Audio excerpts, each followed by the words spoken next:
Yo. Hey, what's going on, guys? Hey. Let me turn off my camera and then turn it love on. the spirit of justice. You love your father, the devil. There it is. Bryce fucked my mom. Greetings. Oh, hey, Okay, Matt. cool. All right, 1 second. Let me do a couple technology related things here. Make sure that we're all good to go. I am gonna open up a scene here. Window capture. Wait. You guys can watch this, by the way, if you want. For all of you, on your own, you can go to twitch.tv/Hasanabi to see the broadcast. I got on the celly. Okay, it's just a black screen right now, though. Love your father, the devil. What am I doing here? Oh, window You guys capture. hear me? I'm You gonna guys hear not me? watch it so I don't get distracted by the chat people. They Oh make yeah, me you will get crazy. distracted by the chat. There's like 17,000 people in here. Oh my watching. god. You guys hear me all? And they're all you guys degenerates. hear me? Mm. I don't What? think I could. There's something wrong with the microphone. There's something You guys wrong. hear me? Yeah, we can hear you. I don't know. Discord thing said they couldn't hear my microphone. I don't No, know why it said that's they do. Discord does that sometimes. But Gaslighting. I can hear all of you guys. I'm actually just lowering the audio a little bit. Everyone except for Liz, because Liz's audio is a little low, but I'm regulating it. All right. I'm gonna go full screen on this bad boy so everybody can see. Okay. All right, off the studio mode. All right, folks, ladies and gentlemen, I have a treat for all of you. These are the foremost authorities. Oftentimes I don't get to bring in the absolute foremost stories on a subject, any particular subject that I'm covering, but today we do. We have literally the most knowledgeable people on Jeffrey Epstein, the intelligence community, and any number of different things that they discuss on a daily basis. The folks over from the TrueAnon podcast and also Matt Christman from Chapo Trap House. It's Liz Franzik, Brace Belden. Did I say that right? I didn't fuck up any of your names, right? Okay, good. No, it's good. So yeah, that's it. All right, let's get right into it. You guys already stream on Twitch as well, right? From time to time. Love the spirit of Yeah, justice. yeah. We haven't been You doing it love as much your lately, father, but the we're devil. working on something, but we're coming back to it.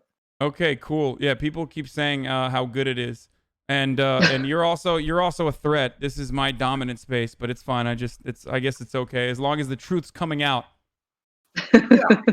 That's the thing. That's what I'm concerned with. Also, I did get banned from Twitch from jacking off. Wait, what? So- Is that real? No. Okay. Oh Jesus Christ! I would have to literally shut this off. Twitch has some pretty draconian, but oftentimes necessary terms of service protocols that they uphold. Like Donald Trump is banned right now. If I were to have Donald Trump on for an interview, I would get banned. Wait, he's banned from Twitch? Yeah. I think it's temporary though. Yeah, it's a temporary. Was he ever suspension. on Twitch? It's just they had a Donald Trump Twitch stream. I don't know what was on it. I don't think it was him. No. That It was would've just been- his rallies and stuff. It would be. Playing Civ 3 or something. Yeah, no, it wasn't. Like that gaming from the residents. Yeah, he's not. He's not playing just video see games one or anything thing. like that. What's up? I have one clarification. You're not allowed to jack off. No, On Twitch. you are not allowed to jack off. No Oh, nudity. okay. I'm glad I clarified that. Yeah. I have a surprise plan, and now I will shelve that one. Okay, thank you. No jacking off, no nudity, no violence, no blood, no gore, no like anti-Semitism, no racism. I know, Brace. It's just I'm giving you a warning right now. You can't do that. They don't care. We're all They good. yeah. No guns. You can't even show guns, I don't think, unless you're at like a. Actually, no, you can show guns as long as you're at like a range or something. But Oh. you can't like have a gun or pull out a gun and like flex it at the Hey, stream. Mod.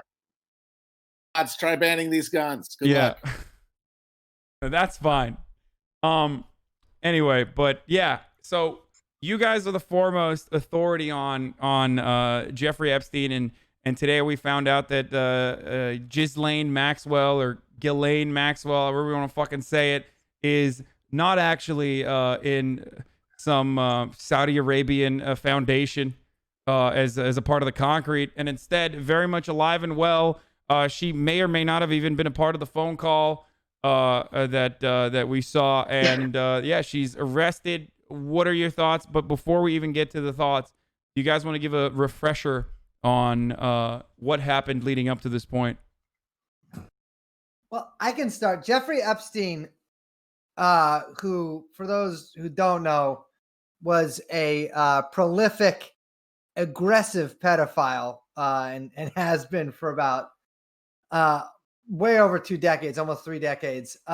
He is a American businessman, let's say, who got his start at a place called the Dalton School, which we'll probably talk about later. Moved from there, hired by the current Attorney General's father there, moved from there to Bear Stearns, like an investment bank, and then got a bunch of money from this real scumbag named Les Wexner, who's the Victoria's Secret guy. We don't really know what his job was after that. He used to tell people that he worked for the CIA recovering money from like warlords, which is strange job description. Not a lot of info on it. His partner in crime, Ghislaine Maxwell, who also participated in his every bit of what he did. Anyways, Epstein gets arrested almost a year ago today. First he gets arrested in 2007 or 2006, really, and gets like this insane plea deal. He gets arrested for basically having sex with minors. Gets this I can say fuck, right? Yeah, you can curse. Yeah. He gets this fucking plea deal that's incredible from Alex Acosta, Trump's former labor secretary, at this time the U.S. attorney in Southern Florida. I mean, this guy, he goes to jail. He gets his own private guards. He pays their overtime, which they get a lot of. His cell door is unlocked. And he gets to go to work 6 days a week for 12 hours a day at a foundation he set up right before he got arrested in a big building that the cops don't enter, that is staffed entirely by hot models. And he gets out, continues being a pedophile, friends with everybody, Clinton, Trump, literally every rich person's friends with this guy, Bezos, no disrespect to Twitch. And he eventually gets arrested about a year ago, July 6, 2019. Very famous. I'm sure you all know about it. He gets sent to the MCC in Manhattan. About a month later, he is found hanging in his cell in rather extraordinary circumstances. The first suicide of the MCC in decades. Really high security. Well, guess not. The video footage is gone. And William Barr, whose father originally hired Jeffrey Epstein, began investigating it. Ghislaine disappeared at that time. We don't know where this fucking... There's a photo that came out. You guys can interrupt me. But yeah, so there was a couple... Ghislaine basically went on the lam after Jeffrey's arrest. Hadn't heard from her. Couple photos surfaced. There's the infamous one, of course, the In and Out, which was very strange and possibly included some messages. She's holding a book about life and death of CIA officers, which makes you kind of question, wait a second, what's going on here? It's also very unclear if that photo was even taken at the time that it was leaked to the press. So that photo comes out. And then a couple days later, photo comes out of possibly a story saying that she was possibly seen in Manchester by the Sea with the man that she used to be dating, maybe still, Scott Borgeson. Not Casey Affleck, no. But so since then, basically no one has heard from her or seen her. And that was in the fall of last year. And so there's lots of speculation. A bunch of like unnamed source stories would come out in the tabloids, particularly in the British tabloids, because the American media doesn't really cover any of this. But so there'd be like things in the Sun or the Star saying, oh, we think she's in Brazil. Oh, we think she's in France. Maybe she's in London. Maybe she's in Israel. But like no one really knew where she was. And then like blammo, this happened. Well, the weird thing is that, so she was off the radar for that year. She would pop up, but not. It wouldn't just be seen in Brazil or something.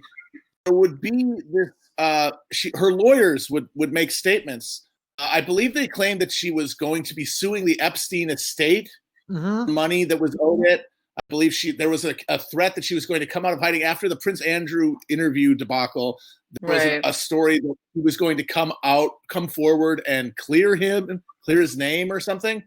And then nothing. I don't think anything came from any of the threats from lawsuits or anything until FBI shows up in New Hampshire and arrests him. Which I gotta say, you have me on here to talk about the case, and my idea of the case, to the degree that I had one, did not have her living in fucking New Hampshire. So Did not I have factor no that in. idea what's happening. At I have one no point- idea what's going on.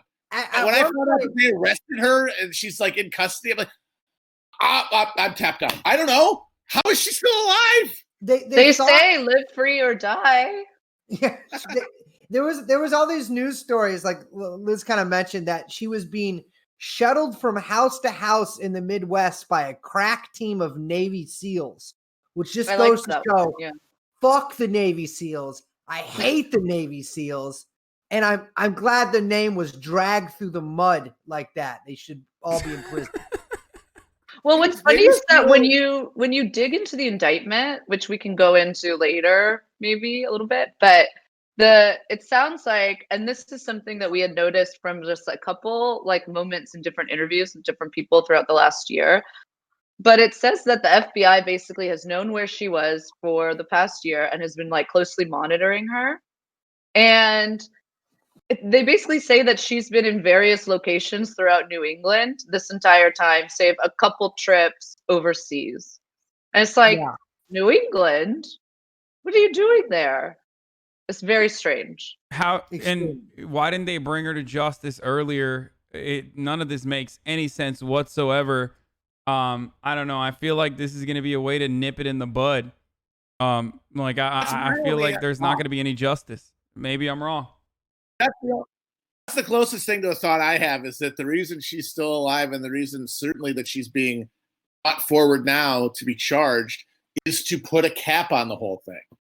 Is to have her provide a testimony that is incredibly damning of the dead guy, Jeffrey Epstein, and a few sacrificial lambs, maybe Alan Dershowitz. And then everybody else, it's off. Everybody else she says, I didn't see them. I don't know what that is. That is an official exoneration for anyone who is essentially too big to fail. Like, I don't know, Prince Andrew. Liz, go ahead. Oh, no, I was going to say like an interesting wrinkle in trying to figure out or like suss out maybe some intention here is that the Southern District of New York, the attorney's office, is basically a longstanding, like pretty high profile war with the Trump administration. And so there's like a real tension there. And it would be, I mean, you know, we have to mention the fact that this is coming at a time like right after Trump fired the U.S. attorney for the Southern District of New York, and before the person that he and his administration wants to appoint is in office. So it's like unclear. I would be like, I'm hesitant to kind of grant like a single kind of authority of who's driving this thing, just because I think there's a lot of like intra bureaucratic wars going on. Like, I mean, if you accept the idea that there was some sort of not coup or anything, but an attempt by intelligence to neutralize Trump because they didn't trust him, because he is tied to a ton of international criminal enterprises, which might have considered to be a threat. And certainly they turned on him big time after he threatened to stop sending all those weapons to the Babi Yar Reenactment Society in Ukraine. If you assume that that's still happening, this could be the next phase of it. Someone pointed out that the case is not being handled by like the sex crime division or anything. It's being handled by a section of the Justice Department that deals with public corruption, implying that if she is being brought forward to testify against somebody, it might be somebody in office or near political power, which I believe maybe this that is was the black also the case with you and Is this what it finally? Is this what Trump is doing to take down the Clintons once and for all? Is that the suggestion here? The storm is Like, coming. it would be amazing if Ghislaine, like, at her like bail hearing or whatever over Zoom, just like they were like, "How do you plea?" And she just said, "I have information that will lead to the arrest of Hillary Clinton," and then that was it. It goes like, If this happens, if Trump actually takes down just kidding. a international criminal pedophile sex ring, that's it. I'm buying Q No. merch. Where we go I'm one, we doing go it. all, No. baby. Hashtag. The crazy thing is, though, Ghislaine is rumored to have maybe done the horizontal mambo, as in had some pussy sex with Bill Clinton a Wait, long time what? ago. Okay, Yeah, I don't know. Oh, about yeah.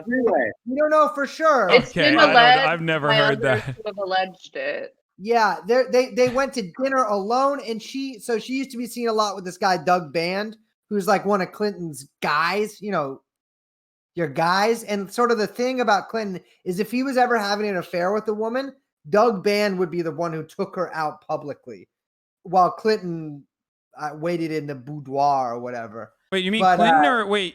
We were talking about Clinton. Bill Clinton, Bill Clinton. Okay, Yeah. that's not Hillary Clinton. okay. No. I mean, either is still great. No, she's busy. She's eating babies. She's too full from that to get any. But yeah, I like the theory that Ghislaine is Chelsea's mom.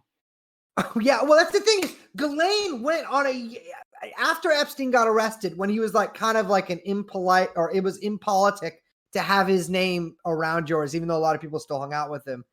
Ghislaine Maxwell and her husband went on a yacht vacation with Chelsea Clinton. Oh yeah. Like, Well, they were hanging still, out and with they were This is, still like, a part totally of the Clinton undercover. Foundation. No, wasn't what? Okay, Ghislaine Maxwell was still had a partnership with the Clinton Foundation with her charity. What was it? Some ocean shit? Like Miramar. Yeah. yeah. For a very long time, until I believe was it 2015 when they officially severed ties with the Clinton Foundation. So like, Ghislaine was very openly Jeffrey Epstein's entry point into the the social elite of the world, and very much played a significant role in rehabilitating Jeffrey Epstein's image, even after the very credible, even after he served his time, I guess, if you want to call it that, and was successful, but still maintained her ties with the Clintons and the Clinton Foundation until recently.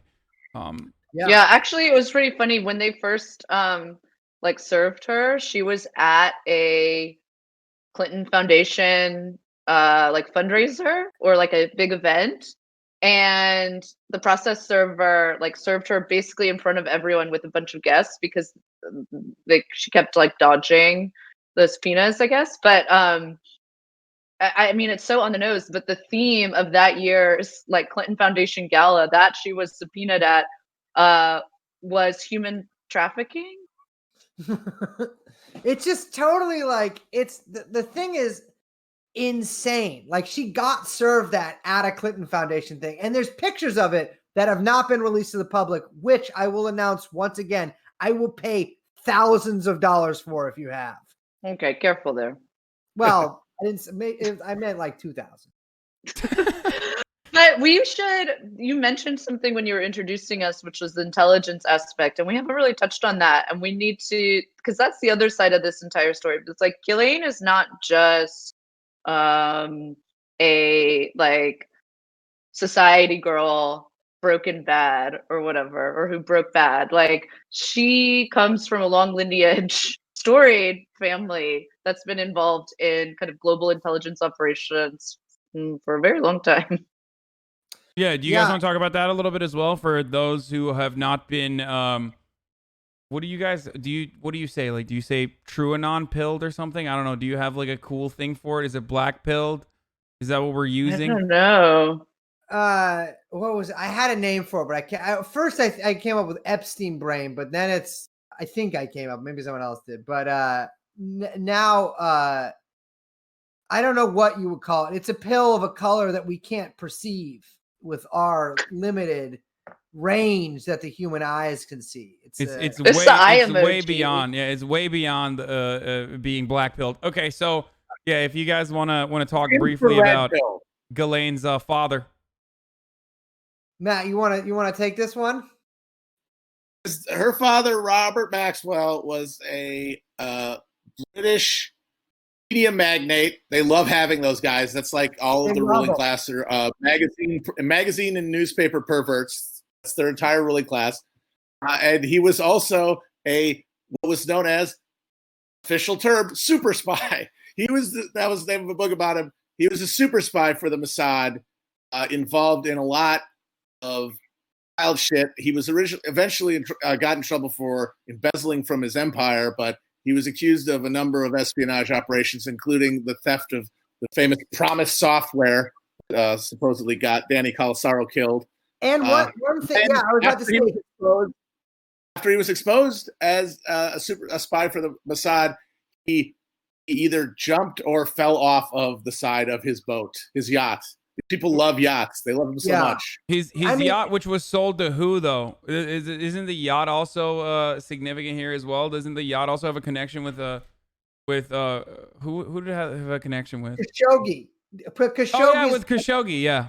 Khashoggi's uncle, the other Khashoggi, who was like that motherfucker worked for the CIA, dealing arms to the brave fighters of the Mujahideen in Afghanistan. Hey, I got banned for that, Brace. Oh, shit. Okay, maybe not just for that. I said some other stuff about Dan Crenshaw as well, but yes, I got no eyes, man. I'm blind. That's why I wear these. Yeah, but so he sold that. The yacht, of course, was called Lady Ghislaine. Ghislaine, when she went there, she like went through all his shit looking for like documents and burned them that implicated him in the in this giant company. He stole immediately £200 million. Immediately her father dies and her first inclination was like, okay, I got this, burn everything. normal daughter stuff. I mean, look, if I ever have children, if I'm ever selfish enough to have children, one day I would want them to destroy all of my documents as well. The kinds of porn you're looking at, you don't want that stuff coming out. You know, it's actually smart. Could be anything. I think one thing that's like pretty wild is like if you think about like there's so much testimony that all of the houses, because he owned like 5 or 6 different places, but the main ones, he had a place in New York, the most expensive mansion ever sold in New York. He had a house in Palm Beach, Florida, a giant compound in New Mexico where he planned to get scientists to figure out a way for him to impregnate 20 women a day. And also he had a plan to freeze his head and penis after he died. Oh yeah. Presumably to be revived in some form of RoboCop pedophile. But he had all these places wired up with cameras, right? And it's like, well, was this guy just a pedophile or was this guy a pedophile who has a lot of information? Because when the FBI busted him, they bust into his townhouse, they go into his safe, and they report getting a stack of DVDs that are labeled name of like, let's say, allegedly like someone named Alan plus young girl name. And there was also a couple of passports, including one with the place of residence, Riyadh in Saudi Arabia, where, by the way, he spent the night of the 2016 election there. And it possibly also met with Bezos there. We don't know.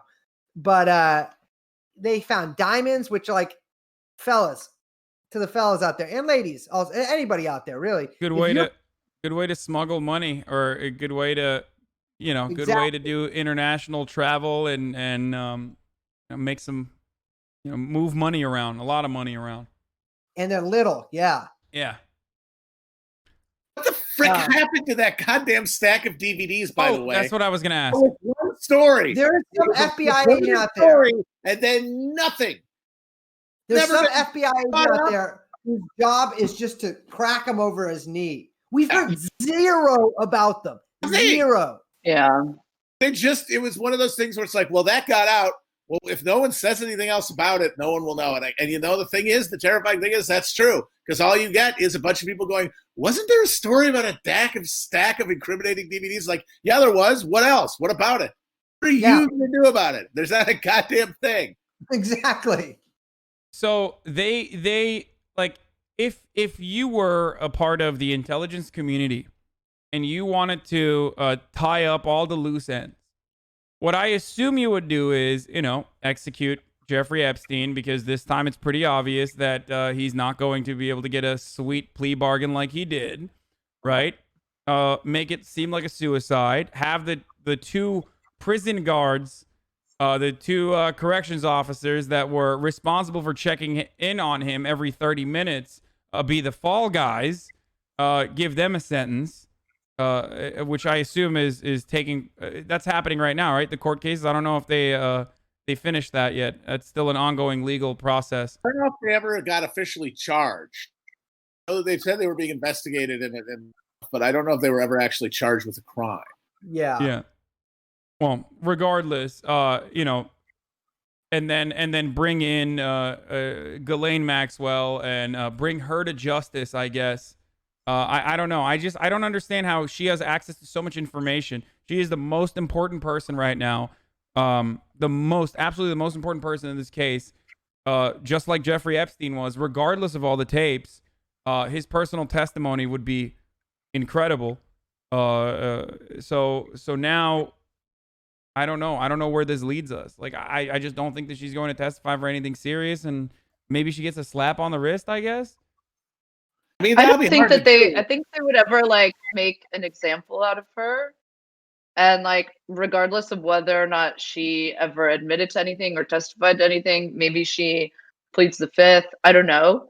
But like, I could see it going to trial and there being a big show. But at the same time, I also, maybe there's a plea deal, and it just kind of goes away from the news. I have a hard time. Brace and I were talking about this before we came on here. I have a really hard time seeing her like suicide being a thing, but I don't know. I hope no one clips that for like 2 months from now, and then. I know. Well, no, I mean, I don't mind. I'm not in the business of trying to get everything right. I mean, look, if there was a time to suicide, perhaps one of the most important. You got COVID. Oh no. Oh no, coronavirus. I know. I didn't bring up the COVID-19 happened. It's the perfect crime. If they were to. That's why I was so sure she was dead, and that's why her emergence now makes me think. As Liz said, this has to be a result of some sort of factional contest within the intelligence community or deep state or whatever, because somebody kept her alive for all those months, because there was every incentive in the world for whoever killed Epstein to kill her too, and that didn't happen. And now she's in custody. There have to be other people of equal capability able to keep her alive for their own purposes. Because if there was any unified ruling class interest in seeing this whole thing ended after Epstein's death, then she would be dead. My opinion. To me, I can't see her dying anytime soon, because that would be a little. You can't. The trick won't work. I don't think the second time. Exactly. Yeah. But I can. So a classic move. Again, advice to anybody out there: if you are in a lot of trouble and you are going to court, a good move to do is to be like, "Oh, I'm a sick guy now. Like, I'm all sick and fucked up." Like Harvey Weinstein did. At the end of the Harvey Weinstein trial, he was practically in a wheelchair, right? Like, he was catatonic. Yeah. He goes to the hospital the day he's sentenced. I can imagine Ghislaine is getting similar advice, but I can also see potentially like another way to kind of obliterate her being a threat without killing her would be to make her so sick that she couldn't appear, or to basically make her brain dead from whatever, like make her have a mental health crisis and then get really doped up. You're gonna give her Morgellons. What's up? She's gonna get acute Morgellons, and she's not gonna be able to move. But that's the thing, is like nothing. It's gonna be nothing but plastic threads coming off. She's gonna be like Cousin It with plastic threads coming out of her. She won't be able to testify. That's the thing. It's like it's like what happened to Jack Ruby. Like, if you look at Jack Ruby, the guy who shot Harvey Oswald, if you look at his testimony, it gets pretty like quickly increasingly deranged and like Yeah. nonsensical and thus non-usable and non-credible. And there are, of course, there's some pretty credible reporting. They talk about in that book Chaos that could have been done to him to make him. The last person to interview Jack Ruby before he basically became illegible to authorities was Jolly West, the MK Ultra experimenter who killed a zoo elephant with an LSD overdose, and might well have been in contact with the Manson family during the Summer of Love. But he is documented to have been the last psychiatrist to talk to Ruby before he lost his cogency. And if anyone saw the scene in Batman Begins, where Dr. Crane goes to visit Carmine Falcone and sprays him with the gas to make him no longer Campos Mentos, might have been something like that. Yeah, you could do that again. Yeah, There's you plenty could of make her brain dead. You could give her that would make her no longer capable of giving any kind of testimony that anyone would credit. Yeah, I Classic mean, trick. it's different. It still gets straight to the point of like eliminating any sort of credible testimony that you can get out of her, and it's not the same as just like, oh no, she suicided herself, because they can't use that twice in a row. Exactly. But I feel like it doesn't. I mean, I guess they don't really care about ending things. I feel like they don't really at this stage. I feel like the government doesn't even need to. I remember I was on TrueAnon, like their first episode before Epstein killed himself, and I remember saying, "You can't kill him, can they? That's too obvious." At that time, that felt like too much, and then it's like, no, we'll do that. So who the fuck knows? Like these are all self-imposed. These are all self-imposed notions of what the line is. I think what we're all slowly realizing to our mounting horror is that there actually are no lines. Yeah, I think like just one more piece of like pedagogy to that point. Because there's nothing. There's like that's the thing is with the Epstein stuff. Nobody, literally a minority of people think that Epstein killed himself. Although majority of Biden voters, though. Yes, that is true. But it's like this is the thing that everybody knows. Like everybody knows that the government or factions within the government likely had something to do with that. But you can't do anything about it. I think that's what drives people so crazy. Like, I think that's just contributed to how insane everybody is increasingly got. Epstein wasn't even arrested a year ago. A year ago from today, Epstein was not in jail. And think of how insane things have gotten since then. And that only contributed to it. Good Lord, you're right. It's one thing I want to mention. One thing I want to mention is that like Epstein was well aware that he was getting arrested when that entire handoff to the state's attorney was like coordinated with between his lawyers and between the lawyers for the Southern District of New York. Like that was all handled. It's unclear if that is what happened with Ghislaine, which leads and like it doesn't seem from at least what's been reported so far that is what happened at all. And so it seems like this is like a different situation possibly. And so I think like I don't know, I'm interested to see. I mean, obviously we're all interested to see what happens, but I'm really interested to see, just because of like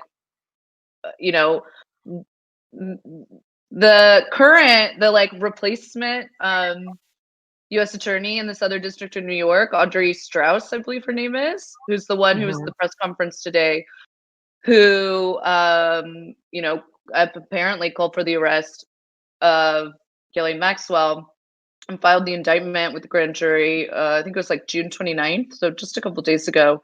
Like she and her predecessor Berman, who's the one who was fired by Trump, have a prior relationship with Barr tangentially, which is really interesting, which is that like they were both attorneys on the independent commission for the Iran-Contra investigation. And And William Barr, of course, was the attorney general. Well, he was the deputy attorney general who was then appointed into being the attorney general under H.W. Bush, who famously pardoned, as like his last exit gift to his old buddy Reagan, famously pardoned a bunch of the Reagan administration officials for their involvement in the Iran-Contra scandal, including Reagan's former defense secretary, who, you know, the independent commission was said to basically have like mounting evidence that there was a massive conspiracy, concluding with the defense attorney and multiple people higher up in the Reagan admin, you know, in this scandal. So Barr is the one who told Bush and advised him heavily to pardon all of these people who were under investigation by the independent commission that Strauss and Berman were a part of. And I feel like that's a very fascinating little detail. Sure. And George H.W. Bush himself had a lot of very interesting and eye-raising associations. On a Google, a guy named Craig Spence.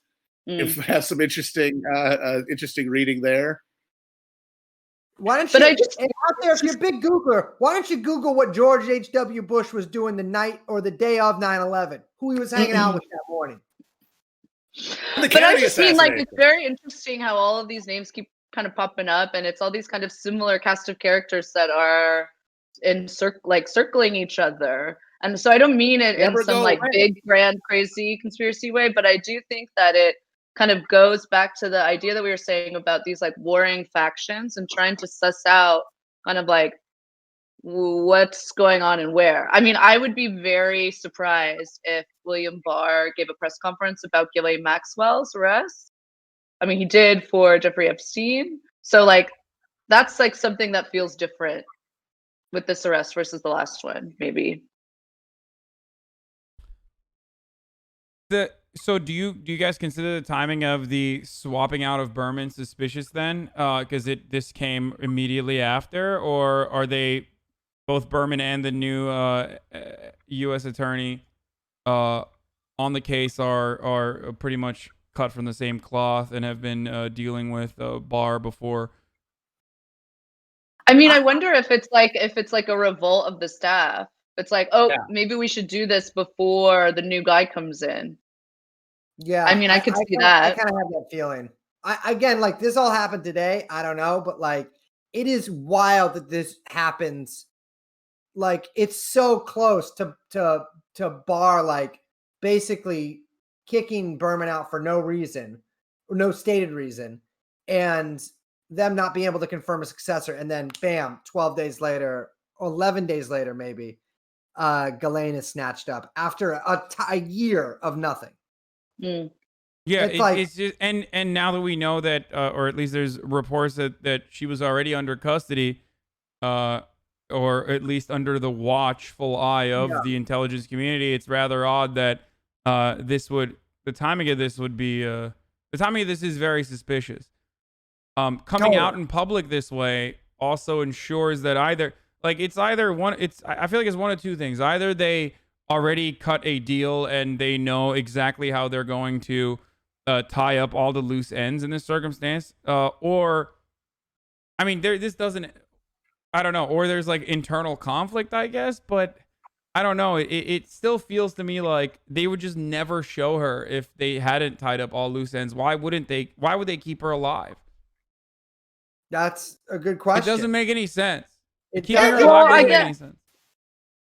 I just want to stress to you again that like I think that there's at no point is like every wing of the American bureaucracy working in like tandem with each other, and like there is not like a singular like subject. So like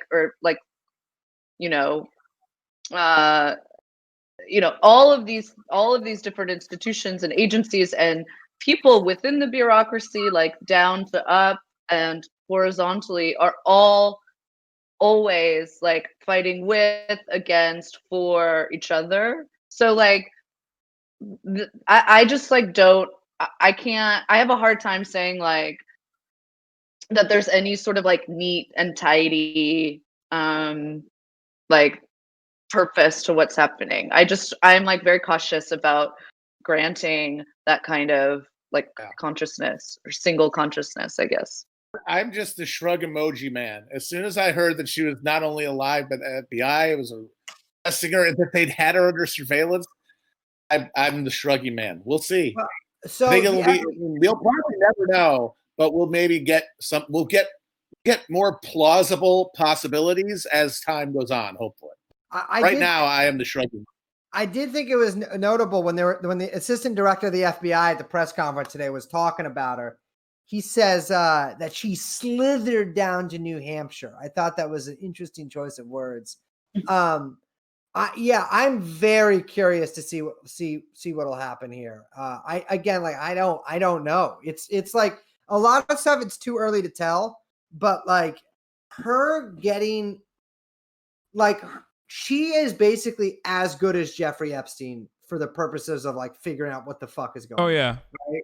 Like, and so I am very curious about a lot of this stuff. I don't know. Maybe this is like some crazy way to like seal past testimony or something. I don't know. Like the law is arcane and confusing, or the laws are arcane and confusing. Wasn't there already a pre-existing? So right before Jeffrey Epstein was suicided, there was a court case that had reopened, right, on Ghislaine Maxwell by Virginia Giuffre and numerous others, or was it just Virginia Giuffre? I think it was just Virginia. She was either suing or getting sued for defamation. I can't remember. There's a lot of lawsuits around that time. Yeah, and they were talking about unsealing these documents that had testimony, and I don't know what happened there either. I don't know where all of that went. I remember distinctly that there was a trance of documents that were unsealed, I think the day before Epstein died. Yeah. That was the one that had the horrifyingly specific allegations about Prince Andrew using his spitting image puppet to molest some underage girls. And I remember thinking like, oh my God, we're off to the races with this Epstein thing. And then the next morning I was informed that he was dead. Yeah. Then I don't think anyone was talking about that case for a while. Yeah, why is no one talking about that case? Is something that I don't understand. Because that evidence is still out there. It's absolutely evidence that you could look to. It's not as good as Ghislaine Maxwell's personal testimony, but or any information that you can get out of that. But it's still something. Yeah, it's a little so with Prince Andrew specifically.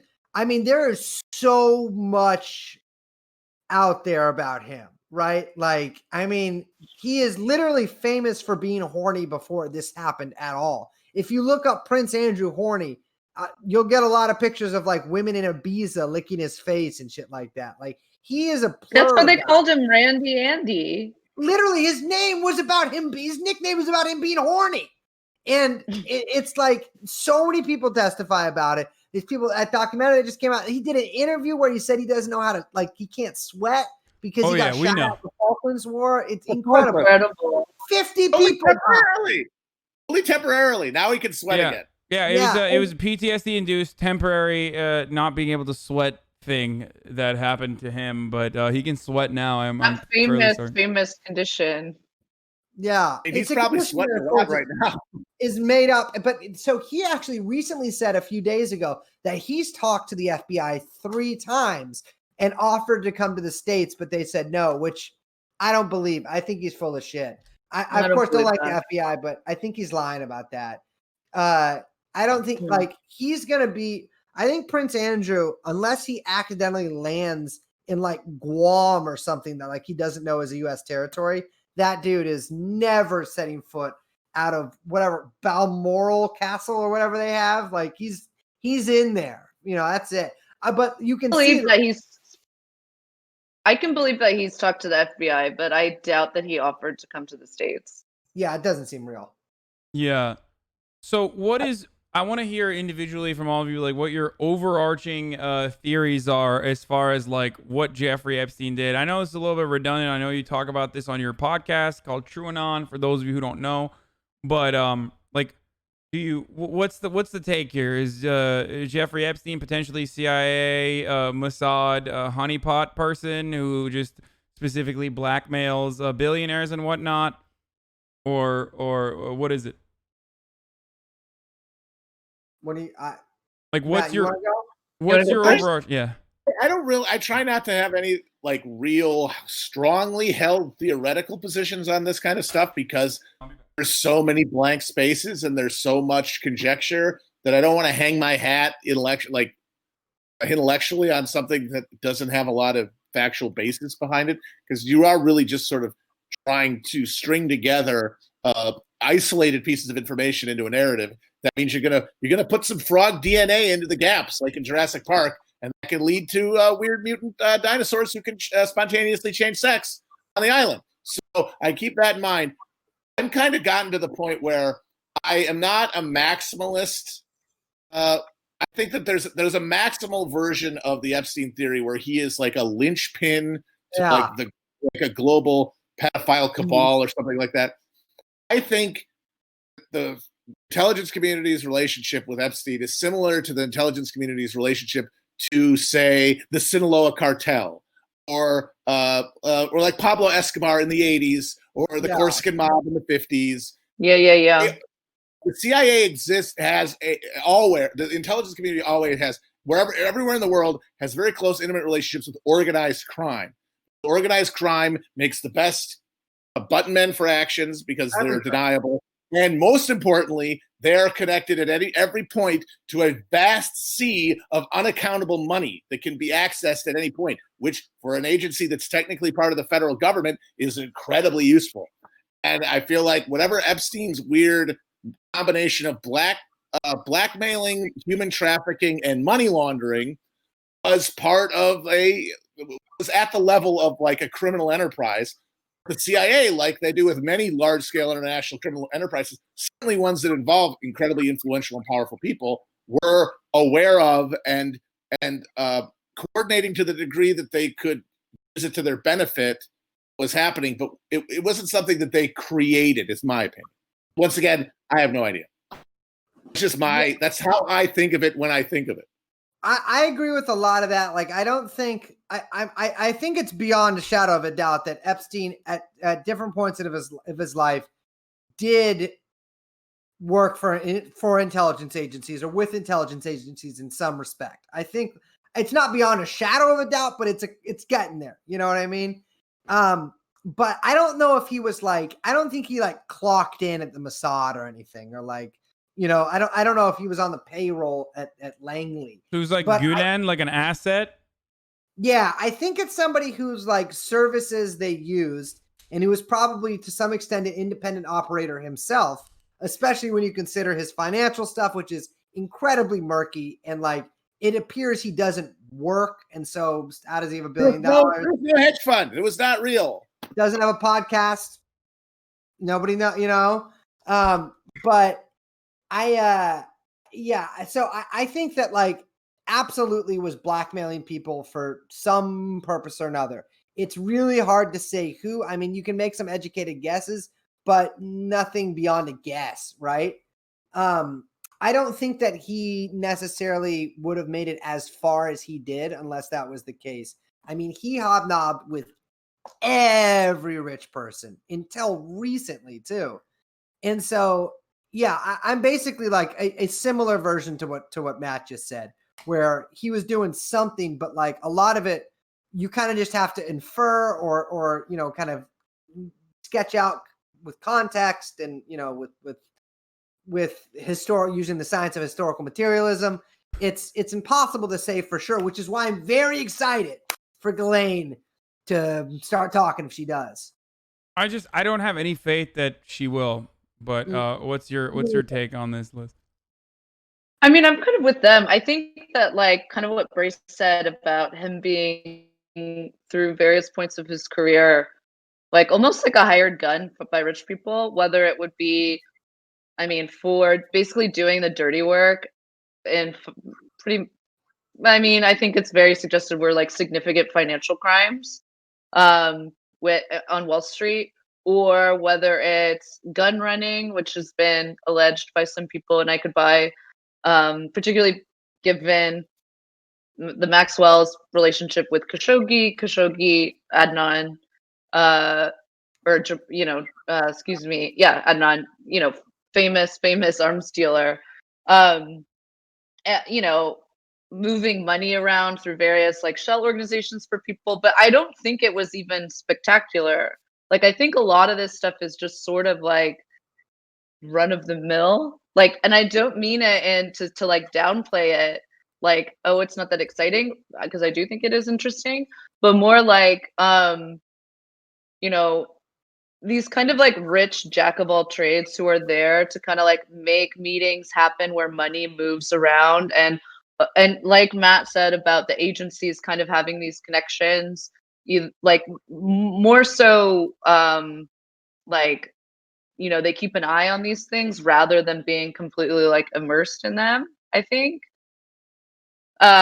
Is kind of the situation that we're talking about, as well as like him knowing that if he's involved with this stuff, okay, I'm gonna set up my own blackmail operation in order to protect myself in case of, well, it didn't work out, but I mean on his end, But in how would case there of not be a dead whatever. man switch if that's the case too? By the way, like I feel like isn't that the classic thing that you learn from spy movies? Is that there's like a dead man switch, and like we find out if in the instance of Jeffrey Epstein dying, that like all of these documents are released, especially with all the technological achievements now. I Like, mean, I don't know. I think the thing to I think remember, that's though, also is like that I would also like caution granting these people like superstar mind status like a movie or something. yeah, I mean, I'm absolutely. still shocked there hasn't been a dead man switch with Assange. Like that's the one where I'm like, oh, there's no dead man switch. I mean, Assange is basically being tortured. You think they would have it out? Maybe they wait until he's like literally dead if they're ever going to inform anyone if he is.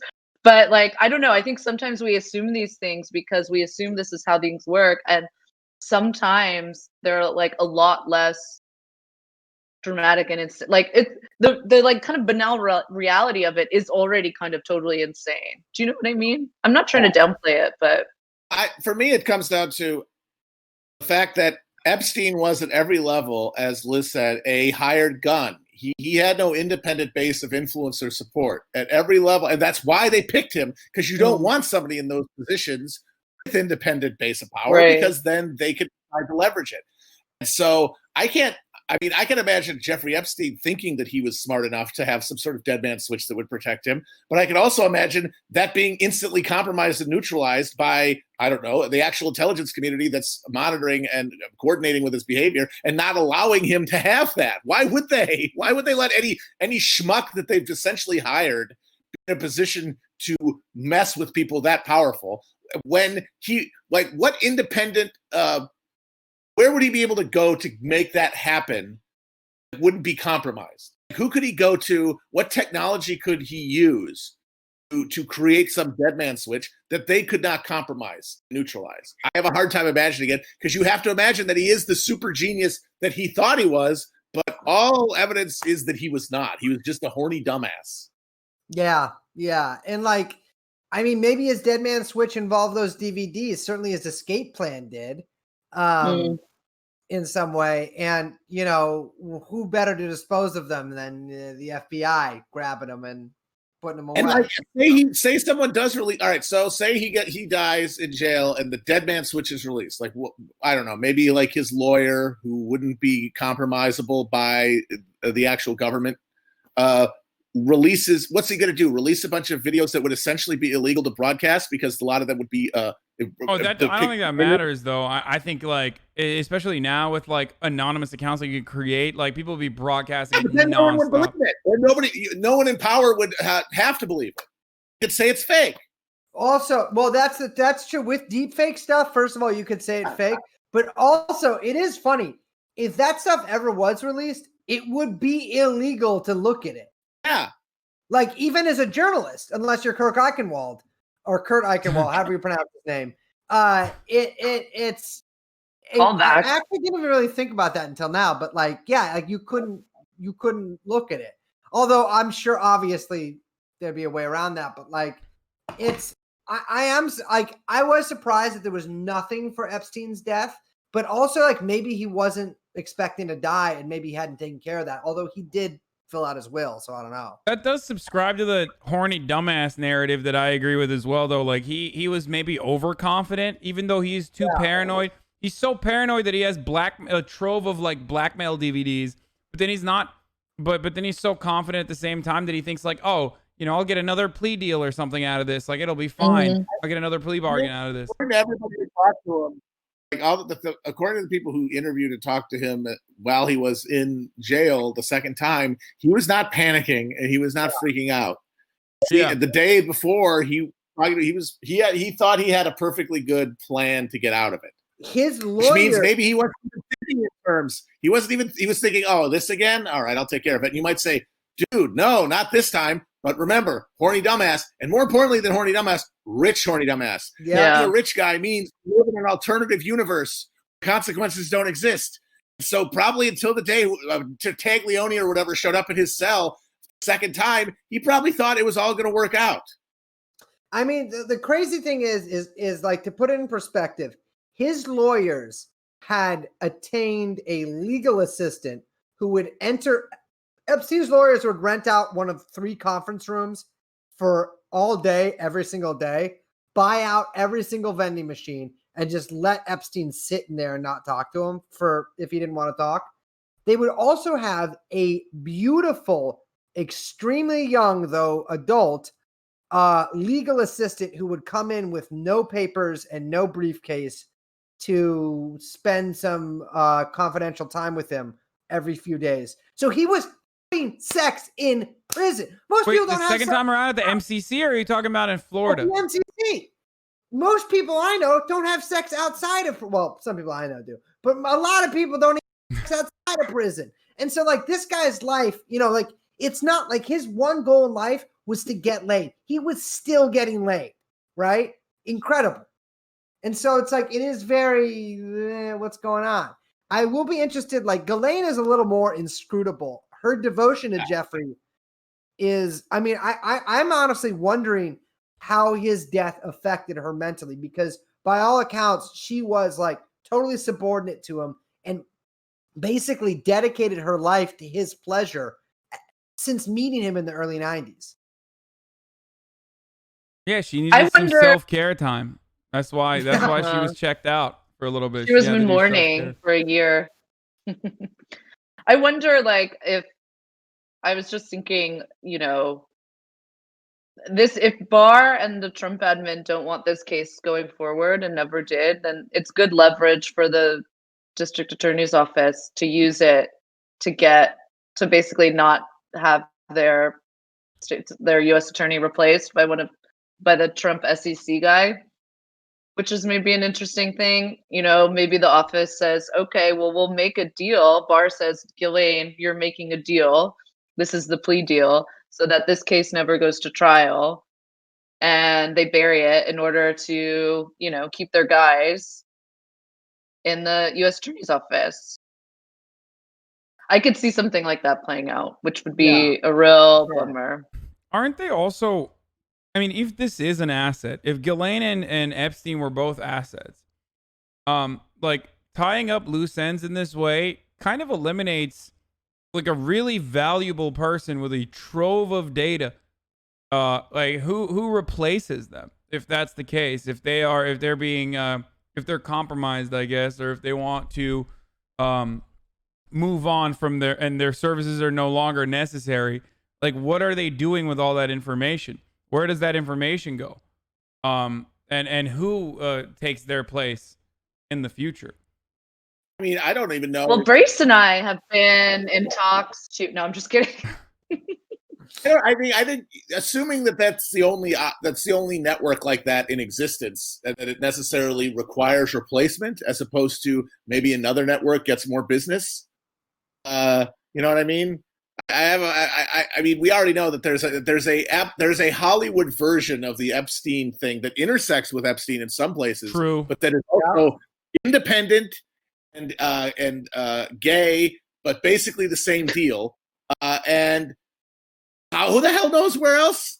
And how many other networks of elites have these sort of DC Yeah, I wanna throw out there that who committed suicide before after she was found out.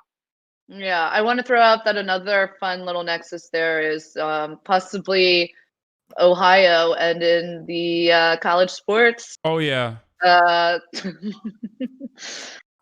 don't know what to Ohio call that, State, but baby. Jim Jordan. Ohio State. Yeah, there's a lot of stuff. I mean, Ohio in general is Brace and I have talked about for a long time.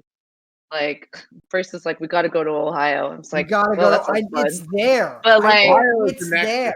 It's a a real real nexus. nexus of Specifically. some like a heart of darkness, like David Lynch, dark circle of Black Lodge stuff happens in that state. I mean, Real dark I'm stuff. obviously intrigued and baffled by the arrest of Ghislaine, and I'm going to be watching it. But I mean, it's sort of a thing of like, wake me up when Les Wexner is arrested. Yeah. If that were to ever That's happen, never then gonna I know happen. that like It's never gonna happen. Babylon the Great is fallen, but that'll not happen. We interviewed one of Epstein's victims, a woman named Maria Farmer, whose younger sister was also an Epstein victim. And she was assaulted by Epstein at Leslie Wexner's compound. And Wexner later said, I've never met this woman in my life. I don't know who she is. I don't know if she was at my compound. And she has an ID with her address listed as his compound. Like, it's like, he is, and she calls him like the head of the snake or whatever. Like, there's something. I mean, he stepped down from Victoria's Secret. You know, he's selling a bunch of his stuff, but they're never going to touch him. He brought Air America to Columbus, Ohio in the 90s to use it to ship for Limited. Yeah. Hey, you guys, you did such a great job moving heroin from Southeast Asia and cocaine out of Colombia through the Middle East, through Central America. How about you move some fucking lingerie from Wuhan for me? Yeah. Yeah. Well, actually, one of their main, like the Southern Air Transport, their main like destination now is Hong Kong. So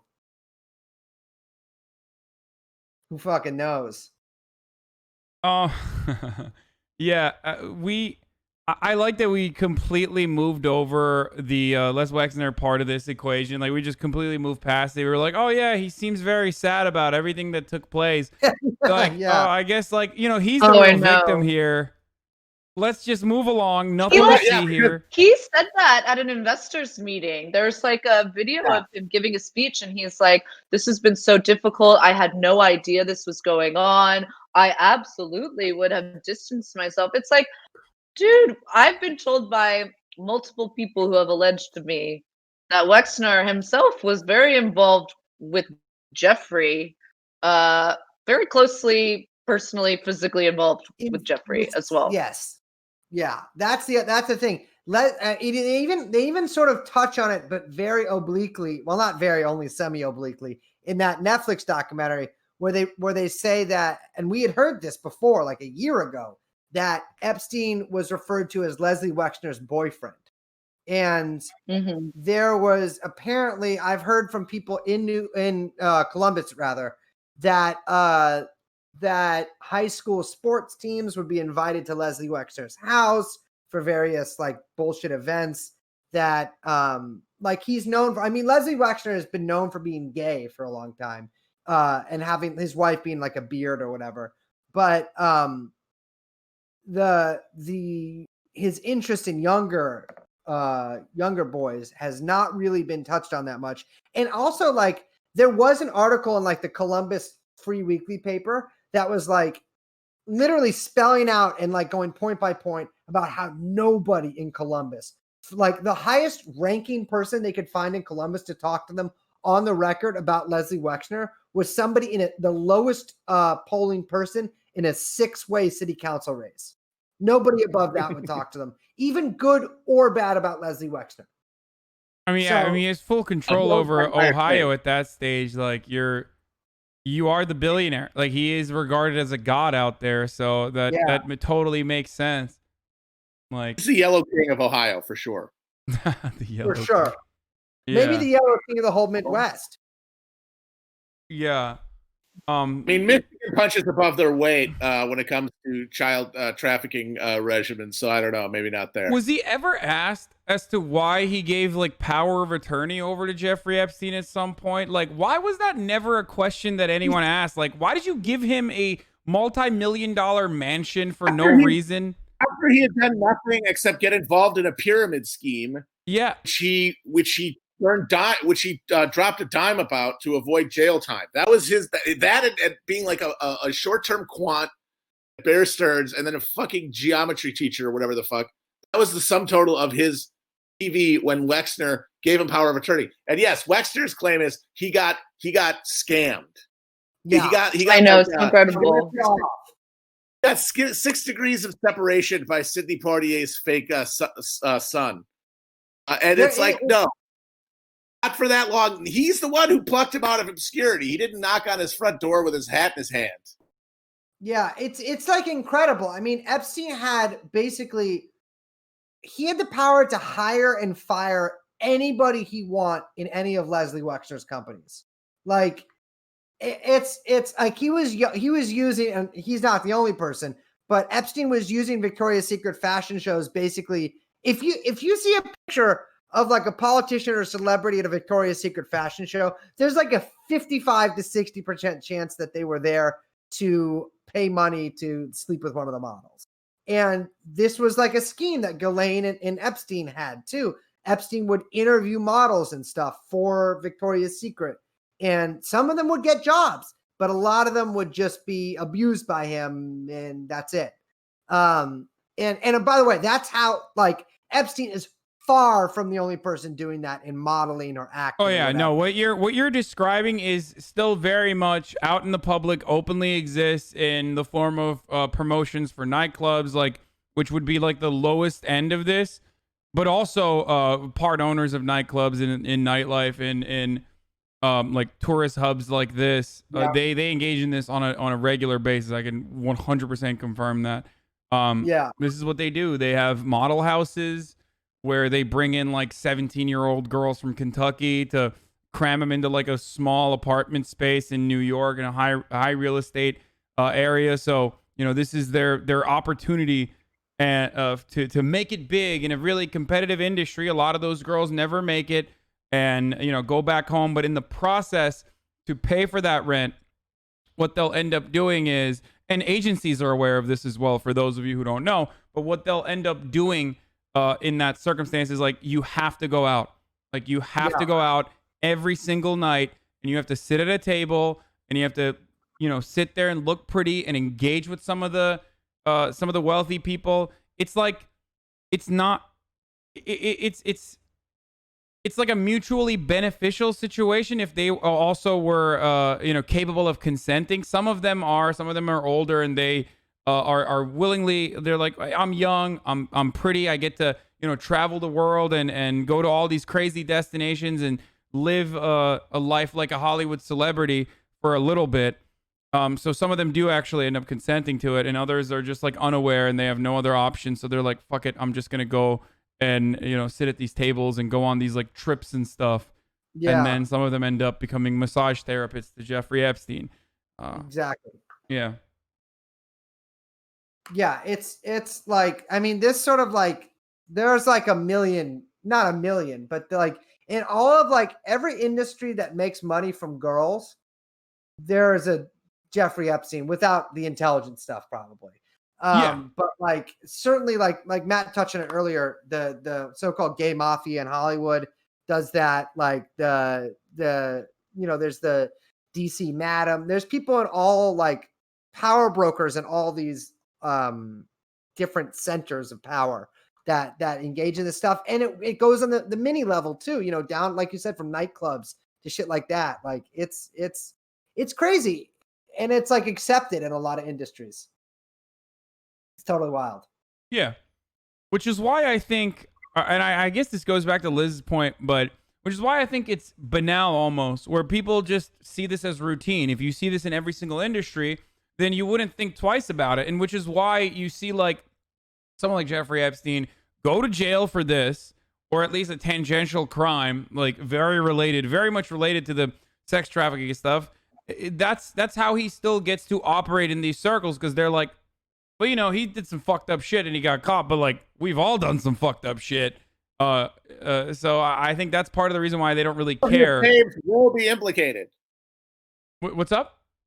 Your faves will be implicated. Yeah. Oh, we can talk about that as well. Nancy Pelosi's daughter came out with that fire take, which we kind of glanced over as well. Whatever the fuck that means. Democrats and Republicans both. Some of your faves will be implicated. Did anything happen with that? No, I don't think so. Yeah, I mean that was the Pelosi family too has their fingers in some not as far as I know sex crime pies, but some regular crime ones, or at least historically have. I will not stand for this anti-Italian afradophobia. This whoa, is a whoa, no. I thought she was German or something. I had no idea she was Italian. I totally take Nancy that back. Pelosi's a woman of color, and how dare you? Yeah. Wow. That's know. messed up. I never understood why Italians were ever supposed to be so offended when you point out how good they are doing crime. Like the best crime doers in the world. Why should they be so touchy about that? If you're the best at something, you should be proud of it. Exactly. Well, I think the star has faded a little bit with the, breakup of the Soviet Union. I will say, really brought Slavic crime way up, and can't say, I'm proud of it. The Slavs have had a big, they've had a big burst in the last 20 years. Very, very good work. Up and coming. Yeah. Still, like who handles all the coke moved into Europe? Andrade, my baby. Calabrian. This day, country is like a giant. It's a fake country. It's a tourist trap connected to the Bunga Bunga party, and they still do all of the giant crimes. Classic. That's true. I mean, who is Europe's Jeffrey Epstein? Is it still Jeffrey Epstein? There's probably so many different people in. Or wait, actually, in Europe they don't even have a Jeffrey Epstein because they all just do it. There's nothing illegal. Yeah, it's like going in and buying a Diet Coke at a vending machine is how easy it is to probably have sex with like a 16-year-old prostitute. Bunga Bunga party that Berlusconi went to. Oh yeah, that is what Epstein did. That's supposed to be the crime, and the videos of those parties is supposed to be the kill switch. It's supposed to be like the crown jewels of horror, and that shit happened while he was prime minister, and he kept being prime minister. Yeah, it's incredible. Yeah, and I mean, Epstein did have European help. A model scout named Jean-Luc Brunel, a model scout, basically. A guy who has been steadily accused of rape since the early 70s was up until extremely recently running a model scout agency that Epstein had a majority stake in. Where they ever find him? No, they say he's in Brazil, but they said Ghislaine was in Brazil too. So he's also, I think he's on an Interpol warrant. I think the FBI has said they want to talk to him too. France basically stopped the investigation. So, what's up? I said France basically stopped the investigation. Yeah. After they raided his apartment and all that shit. Mm-hmm. Yeah. I mean, the French are they can blame it on the Americans. So it's fine. Getting dragged back into this, brain's gonna start sizzling again. I know. I want to find Brunel really badly because Brunel is so Epstein had what he called a slave, his words, a slave, a girl named Nadia Marchenko, Marchenkova. She went by a few different names, which he purchased from former Yugoslavia in the 1990s at the age of 13. And basically she grew up in apartments owned by him doing, God knows what. And then later became sort of one of his adult assistants, which he had several. And yeah, Brunel was basically the guy that went to these third world countries or second world countries or whatever, not first world countries, and purchased young girls and scouted them. Scouted model them. Yeah. I mean, and he had a contact or something at the State Department because he was able to get 13-year-old girls from Poland not only visas but passports and citizenship. And like that's tough. I mean, anybody who's tried to get citizenship before knows that's like a long process. And he was able to somehow expedite that. Yeah. Okay, well, this is going to be a weird question, but what do you guys think is the reason? Like, this is something I never understand. I guess maybe it's power. It's something I never understood about like Harvey Weinstein and like why he wanted to jerk off around women instead of just like, I don't know, having normal sex that was consensual. Like, he what couldn't the fuck have are these people normal doing? sex because his dick fell off. What? Harvey couldn't have normal sex because his penis fell off. Yeah, he had no penis. Wait, what? You didn't know that? No. I know his dick, some sort of infection or some sort of thing got in there, and it essentially came off. Yeah, gone. And there's testimony. Bye-bye. If you look it up, you can look up Harvey Weinstein penis drawing during the courtroom stuff. He had genital gangrene, is what they're saying. What the fuck? Yeah. Wait, so oh my God, how do you even come or get off at that point if you have genital gangrene? No, you get off by dominating and humiliating people. That's your sexual release. Yeah. That's what all this really is. The sex is just a conduit for dominating and controlling and getting off on the sadism. Because when you power is control over other people. Sadism is wound into power inextricably. And as you gain more power, you lose your humanity or you couldn't handle it. And that means you have to find some sort of thing to care about because you don't care about other people. And so what you care about is hurting other people, being in a position of absolute godlike power over other people.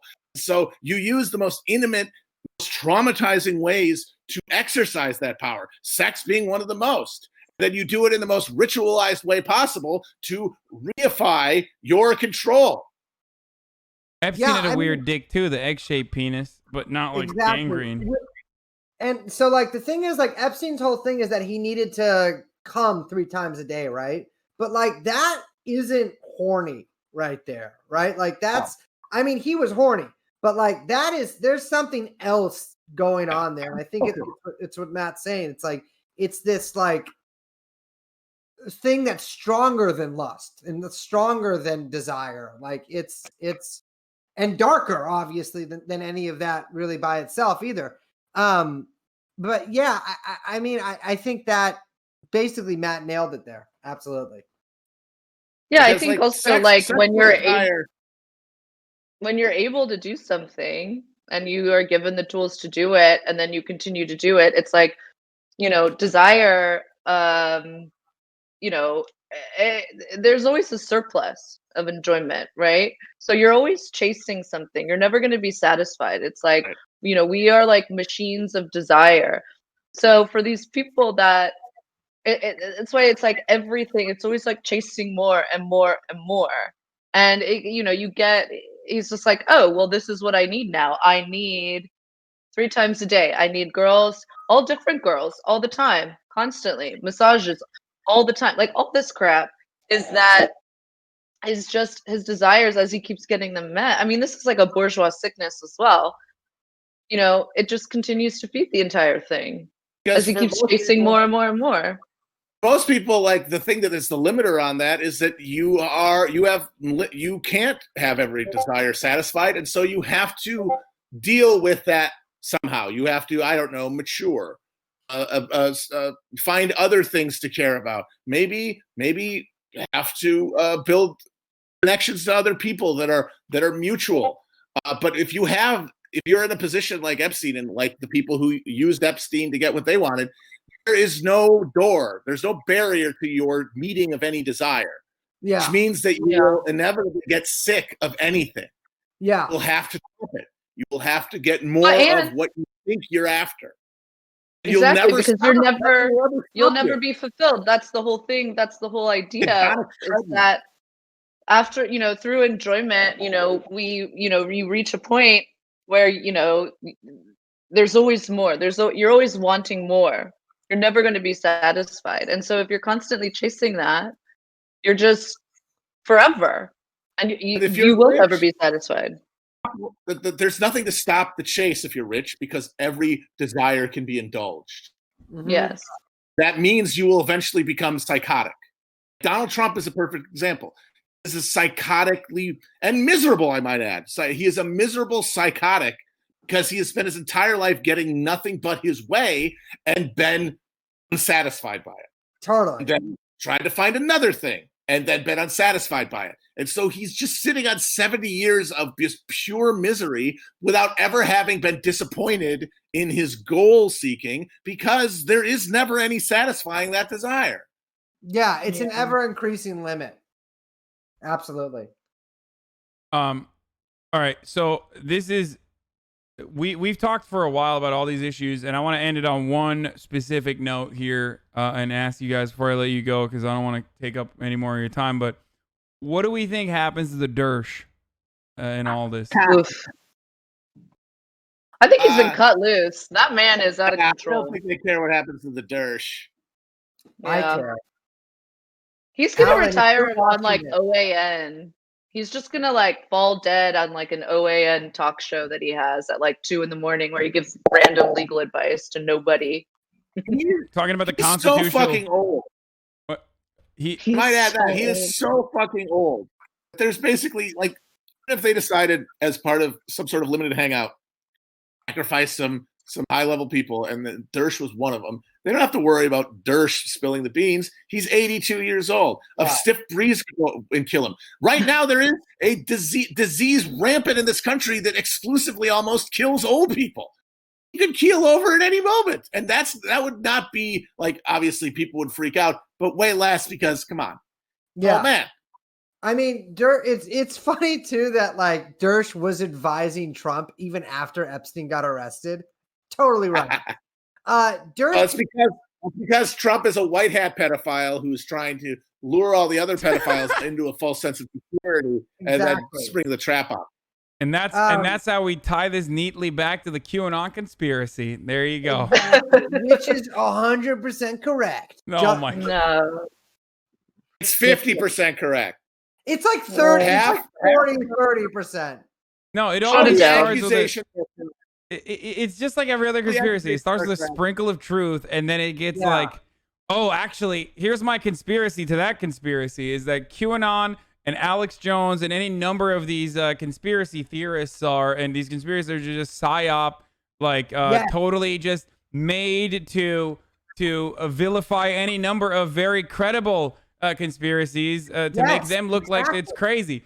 So that's why you have a grain of truth that you nestle around, like Alex Jones talking and very correctly pointing out the massive surveillance state all the way in the 90s, but then talking about, pedophile vampires and frogs being turned gay and all this other stuff to even stop anyone dead in their tracks if they were to think like, well, this guy's onto something here with the surveillance state, to then turn around and be like, oh no, never mind, he's out of his mind. Well, the thing about that too is my secret theory is that QAnon was created by maybe not exactly Roger Stone, but somebody close to him, because two of the main proponents of QAnon, Jack Posobiec, a personal enemy of mine, and Michael Cernovich, were like close allies of Stone. And I think that Stone or someone close to Stone knew that some of this stuff would eventually come out and people would start questioning it. And they're like, well, we got to get ahead of this because both candidates,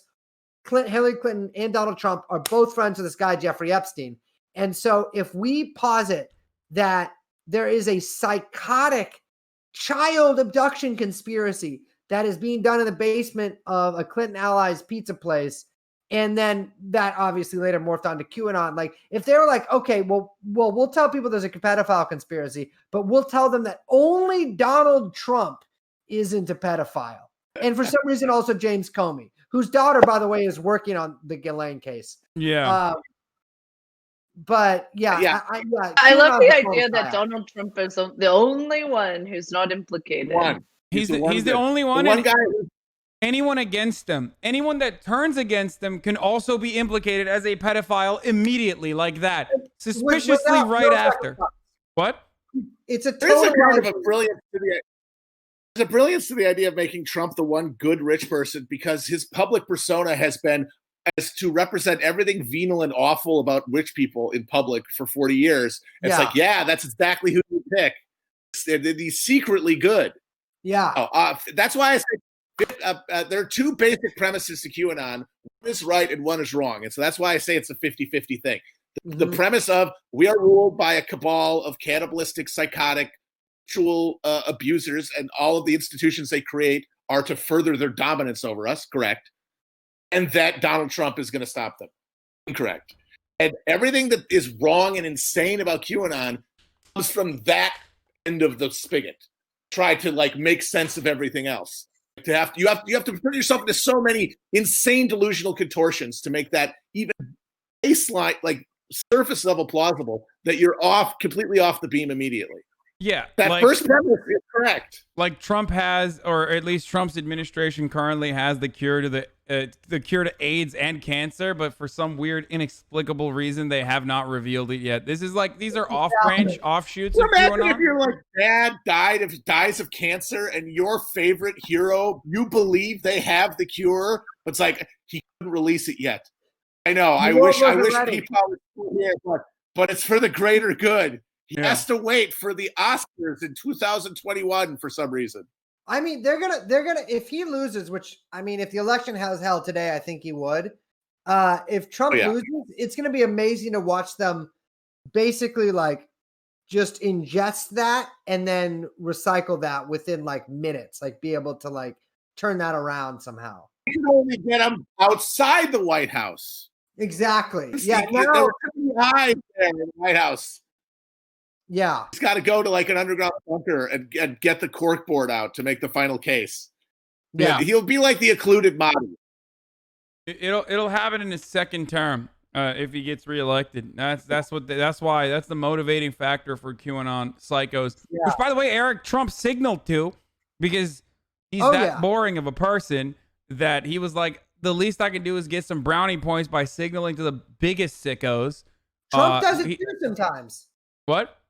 Trump does it too sometimes. He's retweeted like dozens and dozens of people for sure. Yeah. Yeah, but he retweets QAnon people, but he's never like actually signaled to the conspiracy in the way that Eric Trump did before the Tulsa rally. And what'd he do? Oh, he posted on his Instagram a QAnon lion, like the QAnon where we go one, we go all like image, which didn't really get a lot of notice because I think just everyone knows he's so fucking lame and so unlikable. Yeah. Like, imagine being the least likable when Donald Trump Jr. is the other one. Less likable than Don Jr. Yeah, it's so Don Jr. sad. is one of the most repulsive, frog-faced creeps on earth, and he is still a charisma fountain next to Eric. Yeah. Oh, Eric's awful. Especially now that Eric has the beard and stuff. Like, at least it looks like he has a jawline to some degree. He's got the. I mean, even though Eric can't do that because he's got the sick, disgusting blonde hair. So when he does a beard, it's completely transparent and translucent. You can still see the no chin. That happens to me too. I mean, I know it's a legitimate. It's not funny. If the Eric QAnon thing is just, I'm assuming it's just cynical. Like, hey, Rubes, get the Rubes riled up. I do like the idea that he does think that his dad is like the QAnon guy, because then it's like he's actually met and talked to Donald Trump. If he's still, it's like, yeah, he's the one who's going to stop all the deep state pedophiles. That's just very funny to see it. I think that the interactions they have are very limited. The engagements they have as children are very limited with Donald Trump. So I could see Eric Trump believing in some fucking conspiracies about his father. He's just disgusted by him. It's so obvious. Like, it's so obvious that Trump just hates his fucking children except for Ivanka. It's it. Like, except for Ivanka, yeah. He loves Ivanka. The fact that he brought in Kushner is all you need to know. Yeah. Don Jr. and Eric couldn't make it into the house. His actual flesh and blood kids. Instead, it was Jared. Like, that honestly should have been in the heart of any like based appreciation for the Trump administration, but people were too seduced by the lotus flower of just owning the libs. Yeah. And so they all ignored that obvious reality that the guy that they're putting their faith into doesn't give a shit about anything that they care about. Yeah. Oh wow, with you guys, I got some QAnon people in here for sure. 800,000 children go missing every year under Obama, Bush, and Clinton. Trump cut that in half, says Saname. 800,000 children? Yeah. Now it's only 400,000 now. Yeah. 4 million. Oh, thanks, Trump. I'm sure those 400,000 kids that are still getting abducted really appreciate that. Oh my God, that means almost 8 million kids went missing under Obama. Yeah, that's incredible. Apparently, that's 16 million in 16 years. Incredible. Yeah. That's they should find them. Seriously, they really got to get on that. Got to start looking into those dumbs, man. They're going to be quite a bit older now, so it's going to be tough. Well, one generation of missing kids phases out and becomes missing adults, and then the next. That's why they have to keep numbers up so high. Yeah. It makes sense. Makes total sense. Liz, we didn't get to your last theory on Dersh, but I guess do you have any additional takes on that, or you talked about it? No, I just think he's like loose cannon. I think he's just like totally out on his own, like these guys were saying. It's like, I mean, but that's what makes him so unpredictable. I will say, like, he has an incredible habit of just like, he'll just always implicate himself. Brace, Brace was joking. He's like, maybe we should get him on the podcast. I was like, absolutely not, for plenty of reasons. But he's gonna say just, no, please don't. I really don't want him to know anything about us. He's quite litigious. Oh, but he's so brain addled now. I could beat him in court. No, you can't, and I don't want you to try. But we can talk about this later if you like. But I just think he's like got like he's just his brain's like chewing gum. I think that I think that like he is gonna end up with a show on one of the networks. And he's just gonna ride off into the sunset saying crazy, crazy shit with his hideous teeth, just god awful. Giuliani also big teeth guy, very bad. Yeah, worse. Not great. Similar trajectories, except Giuliani is somehow kind of not risen, but he's like been able to be like a hustler after he wasn't mayor anymore. But Dershowitz is writing for websites that I haven't heard of, like Newsbusters or what. Like, I don't know what the fuck that is. I think his constitutional argument resurfacing for why a 16-year-old should be able to consent federally, just like they can consent for abortions. Kind of that paired along with the Trump support really fucked him over. Like, you guys all remember the articles that came out before the Epstein connection about how, they were owning him in Martha's Vineyard, and he was like devastated by this. And then the Epstein connection, and then the resurfacing of the 16-year-olds should be able to consent argument. It's just kind of final nail in the coffin. If there's one thing, like, even if you're pedophile adjacent, and allegedly the Dersh is very much adjacent, if not is himself allegedly thwart. Parody in a video game. Parody. His like logic that he uses is so strange, and it's like not even lawyer brain. Like, I can't even describe it as that. Like, what did he say when he's like, I've never had sex with underage girl. Even when I was underage, I didn't have sex with underage girls. It's like, oh my God. It's so, and he's like, that proves that. You can just be like, oh yeah, I didn't have, listen, it's really easy to just be like, I'm not a pedophile. It's strange to be like, I'm not a pedophile and I fucked one time in my life. Yeah, he was overly specific. Okay, last question. Why do you guys think Dr. Disrespect got banned? Are you familiar with who this person is? Yes. Okay. Yes. First of all, I kind of want to do an episode on it. interesting timing With David Icke? with the arrest right now. Gosh, yeah, they're trying to distract. The Ghislaine arrest is actually a distraction from finding out what happened to Dr. Sealed warrants, sealed Disrespect. indictments for Dr. Disrespect. I think I see, this is where I have to part ways. I'm going to have to be normie here. I think it was just that it was discovered that he forged his medical school transcripts and he's not a real doctor. And Shocking. that's Shocking. Classic terrible offense. case. That's a bannable offense. Yeah. I actually just It's missed like it. the teen medic, the teen doctor. Remember him? He was my favorite. Oh yeah, the fake doctor kid. Yeah. I will say that there's been two stories that have been at the top of my mind. One is getting Call Her Daddy, the podcast, back together. Second is, which I don't want to talk about, but second is the Dr. Disrespect thing. And I'll tell you what, not hugely familiar with the guy's work. Have seen a couple of clips here and there, but the mystery of it.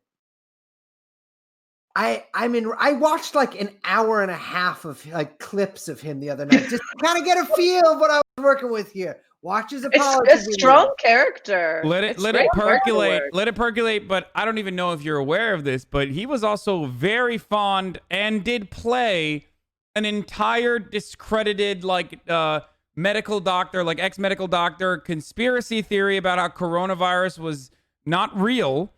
He talked about how he bought Shungite, which is now a big meme on the platform. I'm holding Shungite right now to block out the 5G coronavirus waves. Of course, my only line of defense. Shit. I gotta get some. Yeah, You gotta get some guys.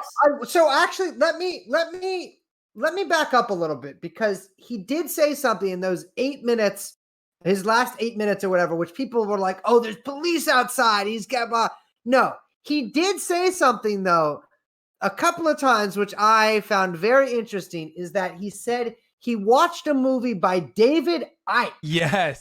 David Icke, a lot of people know him as a lizard person guy, but he literally, saying lizard person is like saying parody except for Jews. Like, when he says lizard, when David Icke says lizard person, he means Jewish people. Yes. And he used to be forthright about that, less so now. He does shout out David Icke in that. Said he liked his book, and then someone in the chat, you can't see the chat, so I don't know, or on the video I watched, asked him if he's maybe read something else. He's like, "Oh yeah, I got a book by him too. It's this thick." Wondering who that's by. And then literally like a minute and a half before he signs off for the last time, he also shouts out David Icke again, and so I'm guessing it might have had something to do with that. No. I don't think that. He is a bit of a boomer, and I doubt that it's because he promoted a very well-known anti-Semitic conspiracy theorist. Even though Twitch is very careful with stuff like that, he probably would have gotten a warning or something like that. Yeah. But they wouldn't have permanently banned him for something along those lines. Do you think it was something personal? Well, I don't know. I have no idea. I've had restless nights. I know someone who knows, and he won't tell me. Slasher Rod, release the documents. I was trying to get Felix to like offer him money to tell us. Yeah. Yeah, he is. He refused to release the documents. He's looking for a place to publish it. But what we do know is that it's not DMCA related, and it is legal. It is something related to a legal issue. And a bunch of these sponsorships that originally immediately revoked their sponsorships brought him back on, like Razor, who then revoked it again. So, like, they are keeping this under wraps, and it is very frustrating. He had his Discord partnership removed as well immediately. So Fascinating. Huh. Yeah. That's quite serious. We were talking, it's like maybe it's a contractual thing, but like, no, I don't know if they would have like cut it off right. Like maybe he was like, they found out he was going to sign with whatever platform, but that doesn't feel right to me either. Yeah. David Icke, by the way, retweeted him, or not retweeted him, but retweeted a story that talked about how, leading up to his permanent ban or his permanent suspension from Twitch, he was promoting David Icke, and he tweeted about it from his personal Twitter account. All So those guys they take on that shit and they're like, see, it was because of me. And then Yeah, people are more like, yeah. oh, now I'm dangerous. So Yeah, it's which like, is hilarious. It's awful. It's so awful. Which is hilarious because like if you're Dr. Disrespect and your life is just completely done for whatever reason, I don't know what it is. It might be something really severe or something not as severe, but regardless. And then you see this guy who you're promoting and he's just using you. He's just using your life being ruined. I don't know if it's for good reason or not, as a way to promote himself. Which and I gotta say, like, I'm speaking as the guy who was in the bathroom when he videotaped in there. I was in there. I have no ill will from that. I just want to know the truth. And if you do know the truth, please tell me. Please tell me. do it, Slasher. Please. I don't care about release the documents. I have no idea why. I don't know enough about gaming in any way, but the thing that baffles me is, so Dr. Disrespect before this happened was like, he was a millionaire from gaming, right? That was the thing that he was. Yeah. It shouldn't exist, an absurdity of our moment.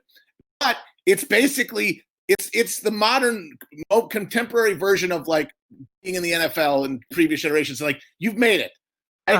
Like, that's as made it as like as kids today could imagine. Millionaire Twitch streamer, right? Why the hell do you give a shit about 5G, Corona, whatever? You're billions of dollars and you play video games.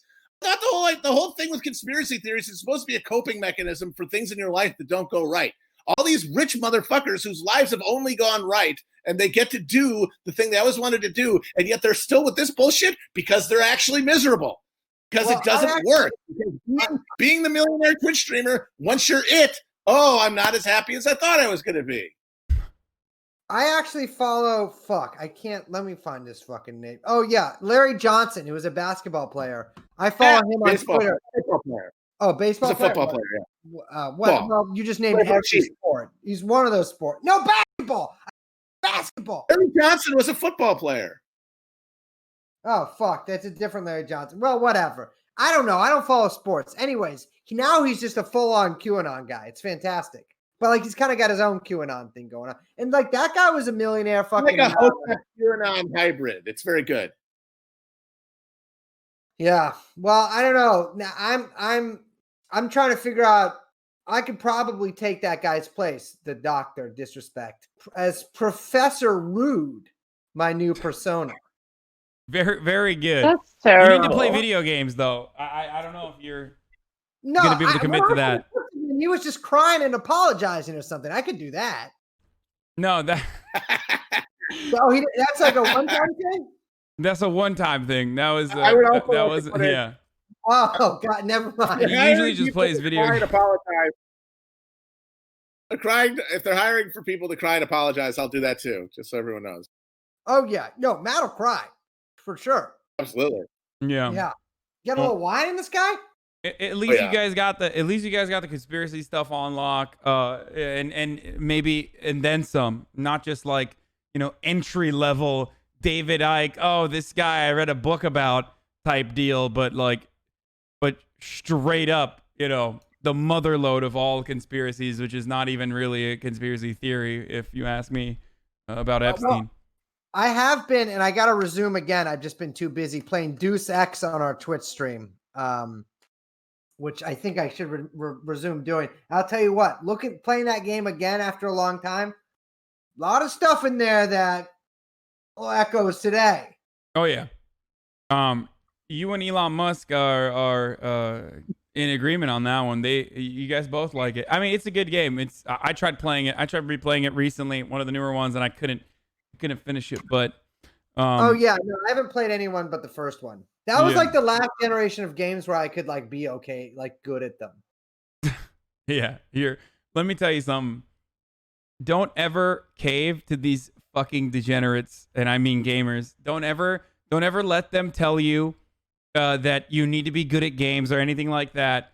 Don't give them a fucking inch, because they will act like you have to be good at games, and they will just ruin your experience playing games from your childhood.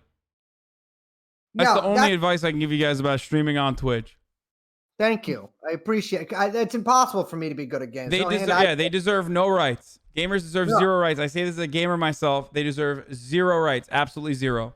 They deserve a right to a fair trial, a Fine. fair and speedy trial. Yes. It's been my case for years. Absolutely. No quarter for gamers. All right. Well, thank you. I want to thank you guys for coming on. And of course, obviously, plug all of your stuff for all the young Zoomers in here that are maybe unfamiliar. Go ahead. I never do this. Oh, it's called TrueAnon podcast, available wherever podcasts are sold. And check it out. And you guys have a Twitch stream as well, right? Twitch.tv/TrueAnon. It's just fuck. I think it's just TrueAnon.